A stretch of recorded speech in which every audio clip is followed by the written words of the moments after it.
It was the year of the Queen's Silver Jubilee, but in Pontrhydyfen people were out welcoming their own royalty as Richard Burton returned home to see the family.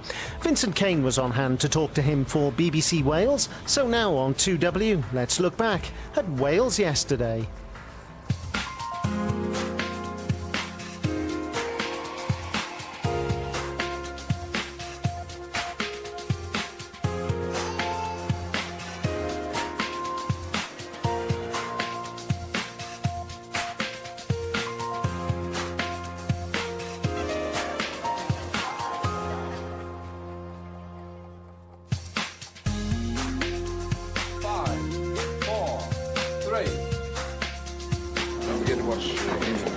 Richard Burton recently paid a visit to his home village in South Wales with his new wife Susie. In Pontrhydyfen, Richard is a hero. He returns frequently because he's a member of a large family. The programme, Kane on Friday, was a current affairs programme, a weekly one, week in, week out. And he works hard to maintain. Burton arrived and agreed with the editor that he'd do it that day if we did it down there in the village near Port Talbot. So I was told at no notice whatsoever, get yourself down there because we're going to do Burton. Mr. Vincent Kane. Hello. How do you do? Nice to meet you. I woke you up this morning very early and spoke to you on the radio. What time was it? Oh, it was about 10 to 8, if you remember. That was late. There was somebody at me at 5:30. I thought, on the way to talk to him, that Burton was a modern Faustus. You know the Faustus story. He sold his soul to the devil for 20 years of health, wealth, and Helen of Troy.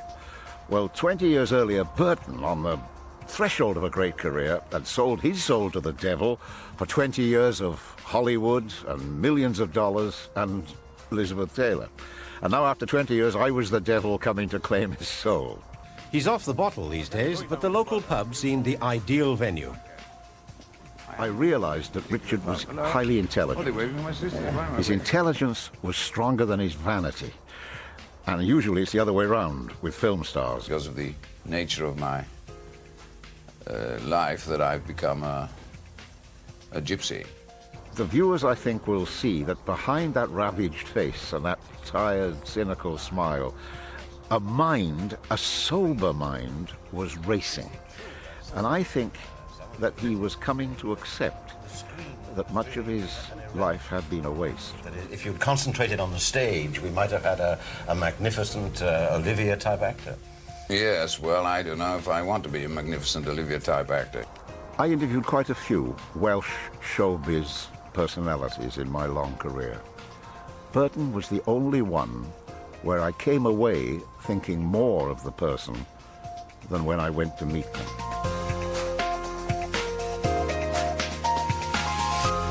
Richard, you've always said that you get a tremendous kick out of coming back to Wales. Is that still true? Oh, yes, indeed, yes. Very evocative sometimes. It takes me several days to recover after I've left because peculiarly my particular village, Pontrhydyfen, though I have a sister village too, which is Taibach, but Taibach has been radically changed by all these new roads and everything. But Pontrhydyfen, apart from knocking down a few houses and the erection of about 3 or 4 others, is stick for stick and stone for stone, blade of grass for blade of grass, virtually the same exactly as it was when I was a child. And I went to the school, for instance, this morning, and that seems to me to be exactly the same. Same old scuffed stones and kicked cobbles.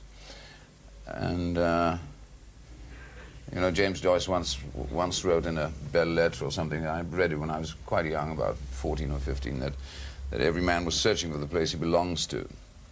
And I always had that particular line of James Joyce's in the back of my head. I thought if I'll suddenly one day see a place which I recognize as almost immanently, not the other word, belonging to me.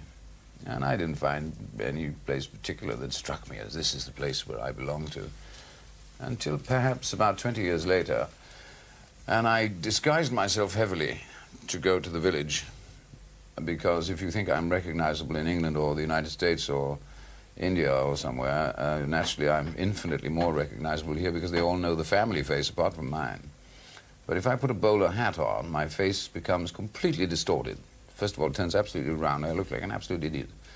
So I went up by bus to Pontrhydyfen. And as we turned around the lip of the mountain, and suddenly there's Pontryagin, I thought, well, by God, James Joyce was right. There is one place you do belong to, and it is, in my case, the place where I came from, which is Pontryagin. There's a tradition here in Wales that that you owe a debt, an immeasurable debt, to the man that taught you here, the man that taught you your craft, Philip Burton. Yes, indeed I do. But I think that the four people really to whom I owe an enormous amount were, there was a school teacher in the elementary school who was called Meredith Jones, who's lamentably dead, and he first opened my mind to the extraordinary width, beauty, depth, colour of the English language, though he was a Welsh-speaking Welshman like myself. And the second, of course, was Phil Burton, who gave me the background of a classical education. The third was Emlyn Williams, who gave me my first part on the stage and on screen. And the fourth was John Gielgud, who taught me to speak verse by osmosis, as 'twere, not directly, but I worked in plays with him and he directed me in plays. So those have been the most profound influences on my dramatic career, anyway. There's another tradition, you see, a dramatic tradition, Richard, which is that that you've still not, in a sense, realised the full potential, the full dramatic potential which Phil Burton and perhaps one or two of the others who you mentioned saw in the young Richard. Yes, well, it's a rather nice reputation to have because, for instance, I just did a play in New York, Equus, and it was an enormous success.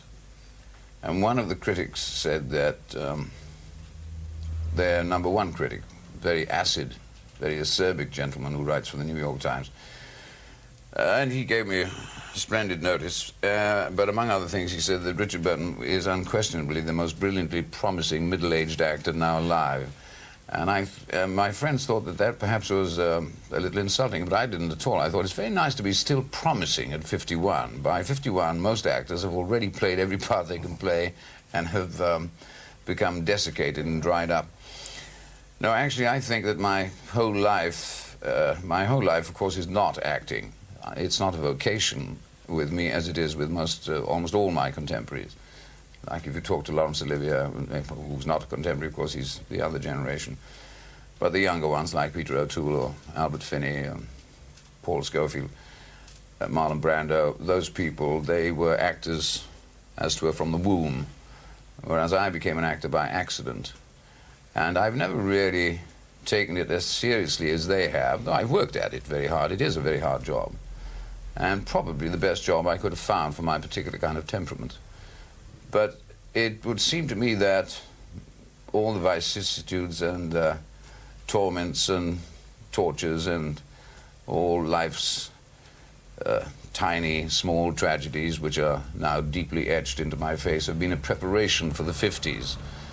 Because now, with my enormous experience as an actor, both on the stage and the screen, and I've played almost every major role in the theatrical canon that you can play at my age. I've played Hamlet, I've played Henry V, I've played Coriolanus, I've played Iago, I've played Othello, I've played Shaw, I've played Chekhov, I've played virtually everybody, and of course a lot of films too, that I'm now ready to tackle the final ones, King Lear. I am going to avoid Macbeth because I think that he's dominated by Lady Macbeth too much, and I don't like the idea of being dominated by a woman. So I shall withdraw from Macbeth, but I probably will play Lear. And as you know, with Lear, which is the most demanding part in the whole vast canon of theatrical great plays, that is probably the most demanding of all. And you've Do you got to feel any affinity with Falstaff, then, if you say you don't with Oh, Macbeth? yes. Falstaff, I think, was written with my father in mind. You know, a marvellous man in the taproom, great drinker, and rather fancied the opposite sex. It might have been written for me, come to think of it. And anyway, I think he's probably the greatest comic invention, with the possible exception of Don Quixote, in literature, and I long to play him. I don't know how I'm going to look fat enough, but we'll figure that out somehow. The question about promise, you see, in a way, another way of phrasing the question is it true, as some of your critics have said, that the screen has really been an irrelevance in your life, that if you'd concentrated on the stage, we might have had a magnificent Olivia-type actor? Yes, well, I don't know if I want to be a magnificent Olivia-type actor, you know. He's, Larry, of course, is a stupendous actor, and so are half a dozen of his contemporaries, Sir John Gielgud, Sir Alec Guinness, Sir Ralph Richardson, and so on, but by damn, they've had to work very hard. And the demands on a stage actor, especially in repertory where you do 6 plays or 5 or 6 plays at the same time, are enormous. And also enormously difficult to make any money at it. I mean, any real money, especially with the world in its present state. So ideally, I'm afraid, for about 10 years, I went through a sort of, I can only describe it as some sort of male menopause, and I didn't really care what I did. I drank very heavily and did any film that came along. Always been very careful about plays, though. I don't do any rubbishy plays, and indeed I've only had one failure in a stage play. I've had many in films, but then it's very difficult to know what's going to happen between the cup and the lip in the films. But I suppose I made about 10 memorable films, and I've done a few reasonably good performances on the stage. But I did neglect the stage for about 10 years. For instance, my last appearance in New York, in Equus, it was 10 years since I'd been on the stage also in New York in Hamlet, which I played there for a long time. And I think, too, that the British critics and general theatrical journalists, if you don't play on the stage in England, it seems that you haven't played. I mean, Broadway doesn't matter, you see, unless you've played in the West End or at the Old Vic. So I suppose in order to show them that I actually have been on the stage in the last 15 years since I left England and went to live in Switzerland, I shall do the next play probably at the Old Vic, not the National Theatre, because I don't think I can afford the time to stay that long at the National Theatre, so probably play at the Old Vic, possibly with Glenda Jackson and Peter Firth, that was obviously going to become a big international star, and then take it to New York, if it's successful in Britain, and then do a couple of films and try to keep that going until finally I drop dead of either exhaustion or boredom. You mentioned money, and real money was the phrase you used now. You've made a lot of it, Richard, but has it been a driving force in your life? Has it been a top priority? No, it's never been of any particular... I was one of those people, I think, who was born without any problem about money. I'm not suggesting that I was born rich. I certainly wasn't. I was born during and grew up during the Depression, and certainly there wasn't too much money around, but I never seemed to lack for it, the odd threepence in the pocket. And immediately I became an actor, and I virtually had a little more than a walk-on part with John Gielgud in The Ladies Not for Burning in, whenever it was, 1949. I was one of those strange things which happens every decade or so. I was a star overnight, so I've never had to worry about money in that sense. But because of the enormous taxation, especially in Britain, you can earn... I remember once when I was a baby, about 23 or 24, I remember earning in 1 year, I can remember the figures exactly, as a matter of fact, £68,000, which in those days, of course, was considerably more than it is now. And I paid £61,000 in tax. I thought, now there's something wrong there, isn't there? And of course I wouldn't cheat on income tax. I'm too terrified to do that.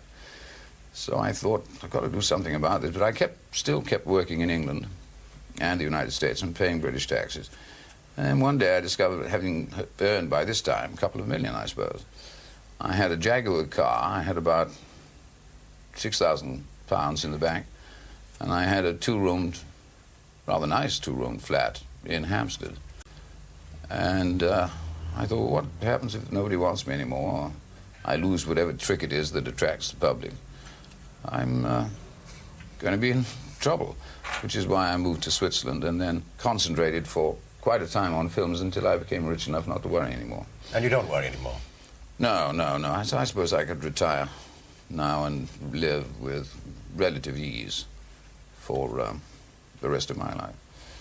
Also, I was made a fellow of St. Peter's College, Oxford. Now, that doesn't sound like much, but they do guarantee me bed and breakfast for the rest of my life. And it's never crossed my mind that, for instance, if there was some sort of financial or other kind of cataclysm tomorrow, which would wipe out everything I have, I'm perfectly convinced I can make it all again in 6 months or a year, even if I wasn't wanted as an actor. Somehow or other, I have this capacity for attracting wealth, property, etc. Have you ever asked yourself why that is? Have you ever stood back and looked at your own talent or your own ability inside the profession and wondered what it is that made Burton an instant success and what it is that assures Burton that if he had to start again, he'd do well again? Well, yes, obviously, because I don't understand. Actually, it gives me a slightly eerie feeling sometimes, especially in the middle of the night when one is no longer an atheist. You know, I'm a daylight atheist. In the middle of the night, sometimes, when I'm troubled, and I reach out for the slim, cool comfort of a cigarette after a nightmare or something, I begin to wonder if there's something rather strange up there. But that's a very common Celtic phenomenon, I'm sure. But it has puzzled me that I know at least, shall we say, over the years, about 20 actors who are every bit as accomplished as I am, and for the most part, I may say, far better looking, and the same size and weight and shape, with all the accoutrements of what one would think a star, for lack of a better word, should have. Good voice, good presence, good eyes. And they haven't made it. And it always raises the long-gone, atavistic short hairs on the back of my vertebrae. And I can never quite figure it out, and I can only assume it's some sort of diabolical or even divine luck. But I wouldn't claim to have priority on it. It happens to there are about 20 or 30 people like that in the world, and they don't know, but they worry about it, because I know most of them very well, but I never worry about it. But I do sometimes wonder about it. I'm not at all, I hope I don't get the impression of smugness. I'm not at all smug about it. I suppose it's some sort of thing that comes from the family, from my family background, that despite the relative poverty, I call it relative poverty now because since I grew up I've been to really poor places, and I suddenly realized that we grew up like kings compared, shall we say, to the people who lived in the slums of Naples or in southern Spain or in some parts of Africa I've been to, and South America. We lived like lords compared with that. But despite that, I've never had that feeling of insecurity about money. And yet I met immensely wealthy people, born wealthy, I mean, with, and I don't mean my kind of wealth, but real wealth, 200 million, 400 million, who are really terrified of losing money, losing their money. Can we talk about, for a moment, about the Burton style, the sensational, rumbustious, sometimes scandalous style of life which you adopted, or which you appear to have adopted in the last 10 or 20 years? Is this something deliberate? Have you always courted that sort of publicity, or has it just come? No, I think it was a natural instinct, I think. I don't know quite what happened, but when I first made a big success on the stage, I don't mean when I played the first part with Gielgud, which elevated me into, in inverted commas, stardom. But when I first played Shakespeare, that's when it really hit the jackpot. For some reason, though other actors of roughly the same age were more or less having the same impact, mine was front page for some reason. I've never discovered quite why, whereas theirs was on page 4. And that particular kind of colourful, for lack of a better word, publicity has followed me around. Of course, I also have lived very dangerously, and I've by normal standards, I should be a dead man. I've drunk more than most men would do in several thousand lifetimes. I may say I haven't had a drink now for 8. I can't believe that I've been in Wales for 36 hours and I haven't had a drink yet. This, by the way, in case my sister is looking, is water. And anyway, I find it rather interesting to give up drink completely, which I have done, and discovered, for instance, that for about 5 years, didn't quite remember what films I'd done or anything. And I ran into a chap after I'd become a good boy and sobered up. I saw a very distinguished actor at a party, and I went over and I said, "I've admired you for so many years. I'm so glad to meet you." And he was an American, and he said, "Kid, we did a film together. It lasted 4 months." And I said, "Thank you very much." You were talking, Richard, about the rumbustious quality of the life you've led, and the question I had asked was whether you courted the sort of publicity you've got, or whether it dogged you. Well, I realized it was a very important part of the business, and was always very accommodating with the press. I didn't seek them out. They sought me out, but I didn't turn them away. And there was a way, of course, of acquiring publicity, I presume. I'm thinking absolutely out of the top of my head. I've never really thought about it before. By not giving, like, the Greta Garbo type of publicity, which is to withdraw, as somebody once said famously, into the limelight. Mine has been the opposite. If you wanted to see me, I'd talk.